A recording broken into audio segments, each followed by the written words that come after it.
इस ऐतिहासिक कार्यक्रम में उपस्थित केरला के राज्यपाल श्रीमान आरिफ मोहम्मद खान, केरल के मुख्यमंत्री श्रीमान पिनाराई विजयन जी, देश के रक्षा मंत्री श्रीमान राजनाथ सिंह जी, केंद्रीय मंत्रिमंडल के मेरे अन्य सहयोगीगण, chief of naval staff admiral R Harikumar ji, MD Cochin shipyard, सभी विशिष्ट एवं गणमान्य अतिथिगण और इस कार्यक्रम में जुड़े मेरे प्यारे आयोजन विश्व क्षितिज पर भारत के बुलंद होते हौसलों की हुंकार है। आजादी के आंदोलन में हमारे स्वतंत्रता सेनानियों ने जिस सक्षम, समर्थ और शक्तिशाली भारत का सपना देखा था, उसी एक सशक्त तस्वीर आज हम यहां देख रहे हैं। विक्रांत विशाल है, विराट है, विहंगम है। विक्रांत विशिष्ट है, विक्रांत विशेष भी है। विक्रांत केवल एक युद्धपोत नहीं है, ये 21वीं सदी के भारत के परिश्रम, प्रतिभा, प्रभाव और प्रतिबद्धता का प्रमाण है।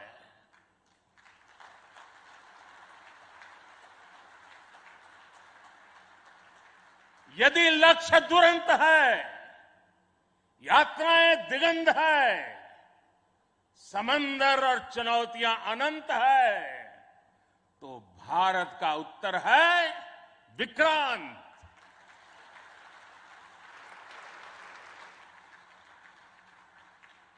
आजादी के अमृत महोत्सव का अतुलनीय अमृत है विक्रांत।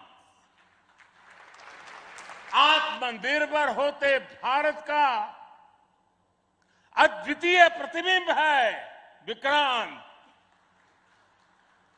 ये हर भारतीय के लिए गर्व और गौरव का अनमोल अवसर है। ये हर भारतीय का मान, स्वाभिमान बढ़ाने वाला अवसर है। मैं इसके लिए हर एक देशवासी को बधाई देता हूं। साथियों, लक्ष्य कठिन से कठिन क्यों न हो, चुनौतियां बड़ी से बड़ी क्यों न हो, भारत जब ठान लेता है तो कोई भी लक्ष्य असंभव नहीं होता है।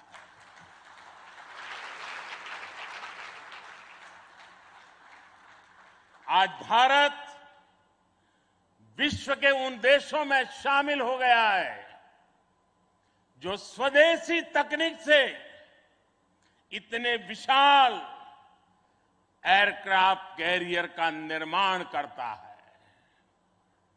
आज आईएनएस विक्रांत ने देश को एक नए विश्वास से भर दिया है। देश में एक नया भरोसा पैदा कर दिया है। आज विक्रांत को देखकर समंदर की ये लहरें आह्वान कर रही है, अमर्त्य वीर पुत्र हो, अमर्त्य वीर पुत्र हो, दृढ़ प्रतिज्ञ सोच लो, प्रशस्य पुण्य पंथ है, प्रशस्त पुण्य पंथ है। बढ़े चलो, बड़े चलो, बड़े चलो।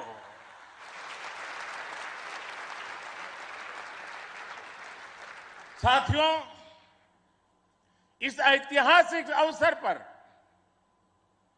मैं भारतीय नौसेना का कोचिन शिपयार्ड के सभी इंजीनियर्स, वैज्ञानिकों और मेरे श्रमिक भाई बहनों का अभिनंदन करता हूं, जिन्होंने इस सपने को साकार किया है। केरला की पुण्य भूमि पर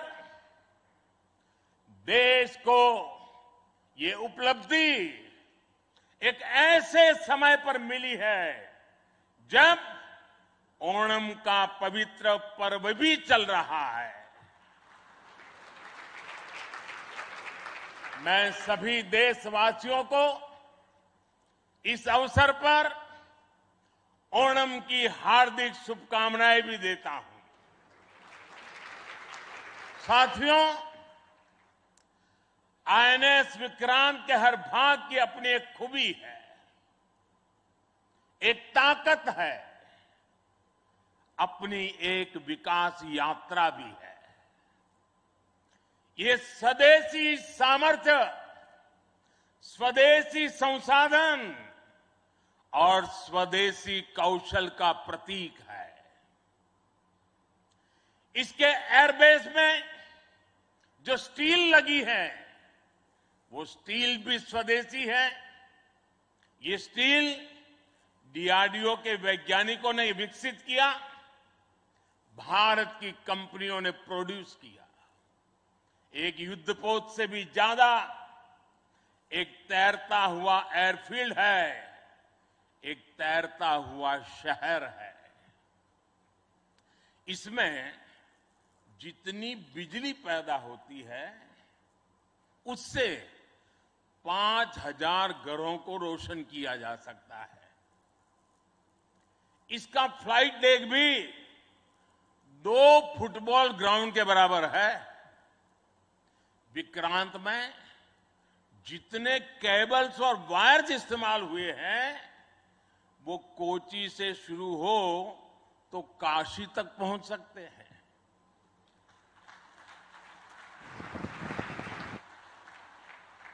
ये जटिलता हमारे इंजीनियर्स की जीवटता का उदाहरण है। मेगा इंजीनियरिंग से लेकर नैनो सर्किट्स तक पहले जो भारत के लिए अकल्पनीय था, वो हकीकत में बदल रहा है। साथियों, इस बार स्वतंत्रता दिवस पर मैंने लाल किले से पंच प्राण का आह्वान किया और हमारे हरि जी ने भी इसका उल्लेख किया। इन पंच प्राणों में पहला प्राण है विकसित भारत का बड़ा संकल्प। दूसरा प्राण है गुलामी की मानसिकता का संपूर्ण त्याग। तीसरा प्राण है अपनी विरासत पर गर्व। चौथा और पांचवा प्राण है देश की एकता, एकजुटता और नागरिक कर्तव्य। आईएनएस विक्रांत के निर्माण और इसकी यात्रा में हम इन सभी पंच प्राणों की ऊर्जा को देख सकते हैं। आईएनएस विक्रांत इस ऊर्जा का जीवन संयंत्र है। अभी तक इस तरह के एयरक्राफ्ट कैरियर केवल विकसित देश ही बनाते थे। आज भारत ने इस लीग में शामिल होकर विकसित राष्ट्र की दिशा में एक और कदम बढ़ा दिया है। साथियों, जल परिवहन के क्षेत्र में भारत का बहुत गौरवमयी इतिहास रहा है, हमारी समृद्ध विरासत रही है। हमारे यहां नौकाओं और जहाजों से जुड़े श्लोकों में बताया गया है, दीर्घिका तरणी ही लोला गत्वरा गामिनी तरीही जंगाला प्लाविनी चैव धारिणी वेगिनी तथा। ये हमारे शास्त्रों में इतना वर्णन है। दीर्घिका तरुणी लोला गत्वरा गामिनी जंगाला प्लाविनी धारिणी वेगिनी। हमारे यहां जहाजों और नौकाओं के अलग अलग आकार और प्रकार होते थे। हमारे वेदों में भी नौकाओं, जहाजों और समुद्र से जुड़े कितने ही मंत्र आते हैं। वैदिक काल से लेकर गुप्त काल और मौर्य काल तक भारत के समुद्री सामर्थ्य का डंका पूरे विश्व में बजता था। छत्रपति वीर शिवाजी महाराज ने इस समुद्री सामर्थ्य के दम पर ऐसी नौसेना का निर्माण किया जो दुश्मनों की नींद उड़ाकर रखती थी। जब अंग्रेज भारत आए तो वो भारतीय जहाजों और उनके जरिए होने वाले व्यापार की ताकत से घबराए रहते थे। इसलिए उन्होंने भारत की समुद्री सामर्थ्य की कमर तोड़ने का फैसला लिया। इतिहास गवाह है कि कैसे उस समय ब्रिटिश संसद में कानून बनाकर भारतीय जहाजों और व्यापारियों पर कड़े प्रतिबंध लगाए दिए गए थे। भारत के पास प्रतिभा थी, अनुभव था, लेकिन हमारे लोग इस कुटिलता के लिए मानसिक रूप से तैयार नहीं थे। हम कमजोर पड़े और उसके बाद गुलामी के कालखंड में अपनी ताकत को धीरे धीरे भुला बैठे। अब आजादी के अमृत काल में भारत अपनी उस खोई हुई शक्ति को वापस ला रहा है। उस ऊर्जा को फिर से जगा रहा है। साथियों, आज 2 सितंबर 2022 की ऐतिहासिक तारीख को इतिहास बदलने वाला एक और काम हुआ है। आज भारत ने गुलामी के एक निशान, गुलामी के एक बोझ को अपने सीने से उतार दिया है। आज से भारतीय नौसेना को एक नया ध्वज मिला है।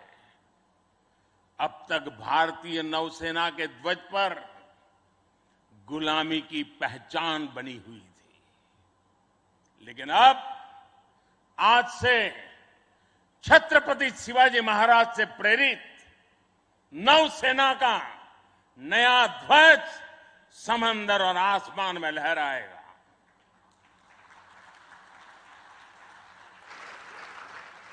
कभी रामधारी सिंह दिनकर जी ने अपनी कविता में लिखा था, नवीन सूर्य की नई प्रभा, नवीन सूर्य की नवीन प्रभा, नमो नमो नमो नमो स्वतंत्र भारत की ध्वजा, नमो नमो नमो। आज इसी ध्वज वंदना के साथ मैं ये नया ध्वज नौसेना के जनक छत्रपति वीर शिवाजी महाराज को समर्पित करता हूं।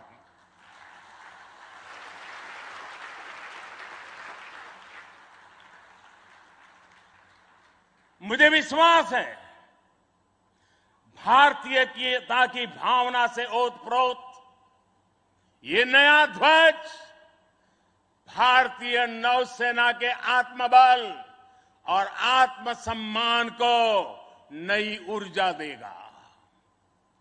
साथियों, हमारी सेनाओं में किस तरह बदलाव आ रहा है, उसका एक और अहम पक्ष मैं सभी देशवासियों के सामने रखना चाहता हूं। विक्रांत जब हमारे समुद्री क्षेत्र की सुरक्षा के लिए उतरेगा तो उस पर नौसेना की अनेक महिला सैनिक भी तैनात रहेगी। समंदर की अथाह शक्ति के साथ असीम महिला शक्ति ये नए भारत की बुलंद पहचान बन रही है। मुझे बताया गया है कि अभी नेवी में करीब 600 महिला ऑफिसर्स हैं, लेकिन अब इंडियन नेवी ने अपनी सभी शाखाओं को महिलाओं के लिए खोलने का फैसला किया है। जो पाबंदियां थी वो अब हट रही है। जैसे समर्थ लहरों के लिए कोई दायरे नहीं होते, वैसे ही भारत की बेटियों के लिए भी अब कोई दायरे या बंधन नहीं है।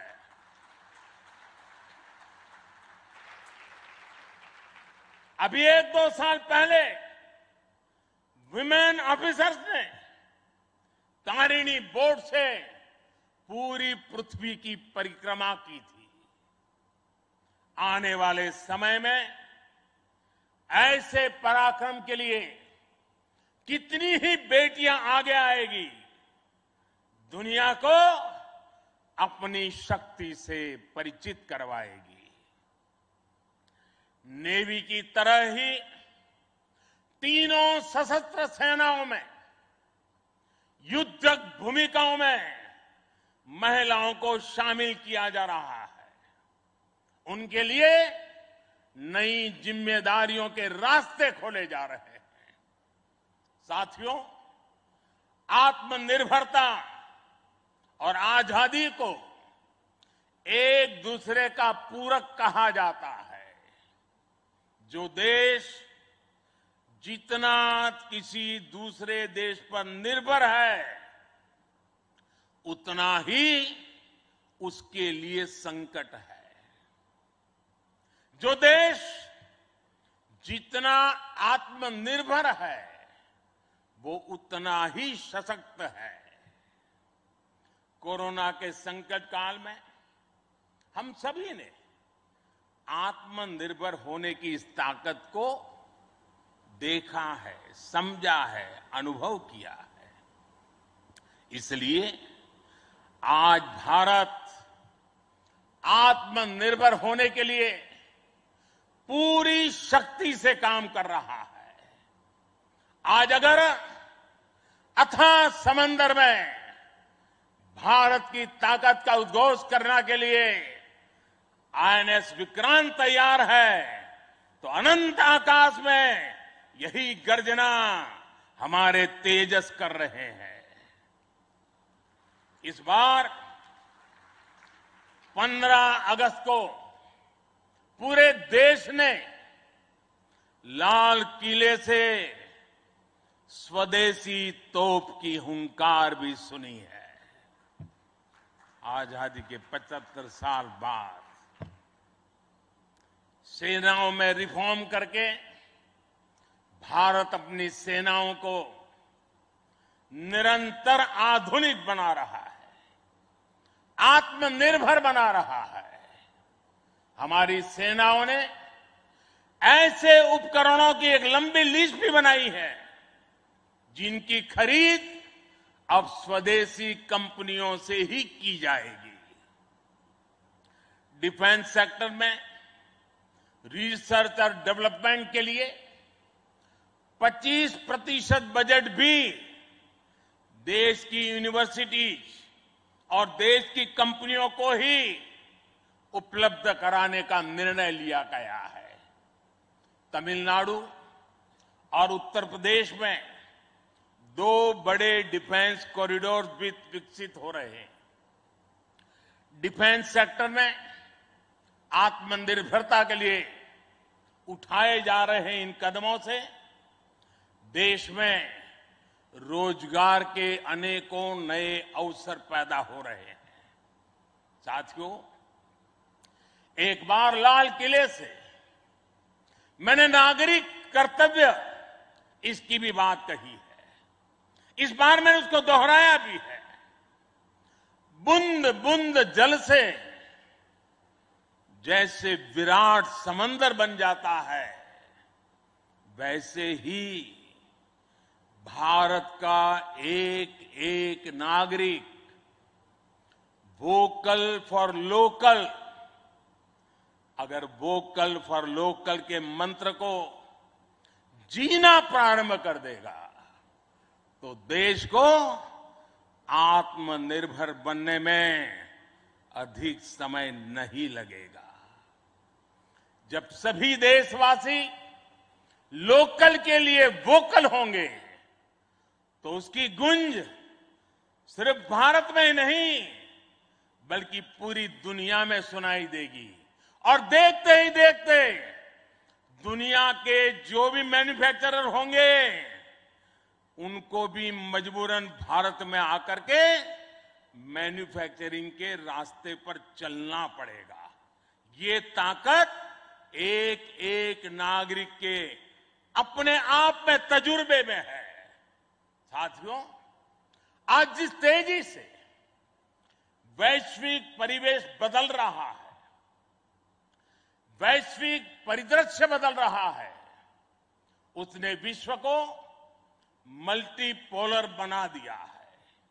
इसलिए आने वाले समय में भविष्य की गतिविधियां और सक्रियता का केंद्र कहां होगा, ये भविष्य दृष्टि बहुत जरूरी हो जाती है।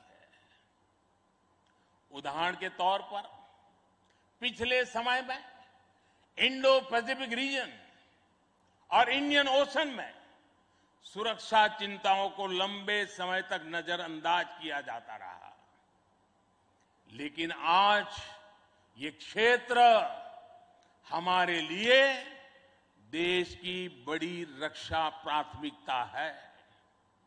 इसलिए हम नौसेना के लिए बजट बढ़ाने से लेकर उसकी क्षमता बढ़ाने तक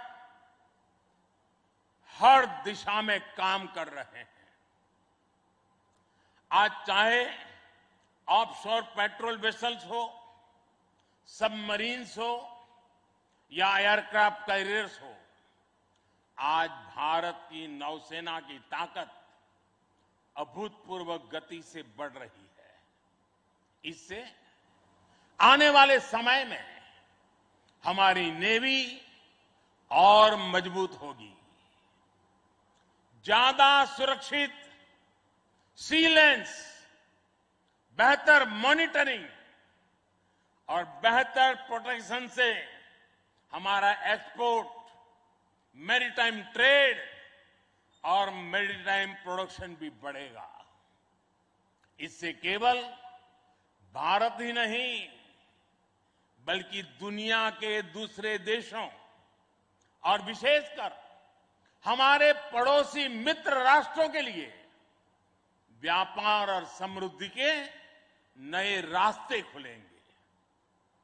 साथियों, हमारे यहां शास्त्रों में कहा जाता है और बहुत महत्वपूर्ण बात कही जाती है और जिस बात को हमारे लोगों ने संस्कार के रूप में जिया है, हमारे यहां शास्त्रों में कहा गया है, विद्या विवादाय धनम मदाय शक्ति ही परेशान परपीडनाय खलस्य साधो विपरीतम एतत् ज्ञानाय दानाय च रक्षणाय, अर्थात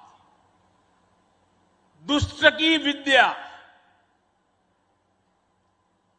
की विद्या विवाद करने के लिए, धन घमंड करने के लिए और शक्ति दुष्करों को प्रताड़ित करने के लिए होती है। लेकिन सज्जन के लिए ये ज्ञान, दान और कमजोर की रक्षा का जरिया होता है। यही भारत का संस्कार है। इसलिए विश्व को सशक्त भारत की ज्यादा जरूरत है। मैंने एक बार पढ़ा था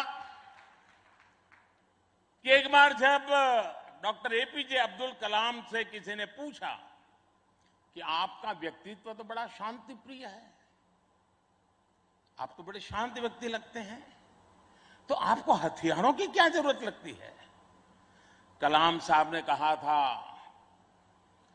शक्ति और शांति एक दूसरे के लिए जरूरी है। और इसलिए आज भारत बल और बदलाव दोनों को एक साथ लेकर चल रहा है। मुझे विश्वास है, सशक्त भारत शांत और सुरक्षित विश्व का मार्ग प्रशस्त करेगा। इसी भाव के साथ हमारे बहादुर जवानों को, वीर सेनानियों को आदरपूर्वक उनका गर्व करते हुए आज के इस महत्वपूर्ण अवसर को उनकी वीरता को समर्पित करते हुए आप सबका मैं हृदय से बहुत बहुत धन्यवाद करता हूं। जय हिंद। देवियों और सज्जनों, भारत के प्रधानमंत्री श्री नरेंद्र मोदी की भव्य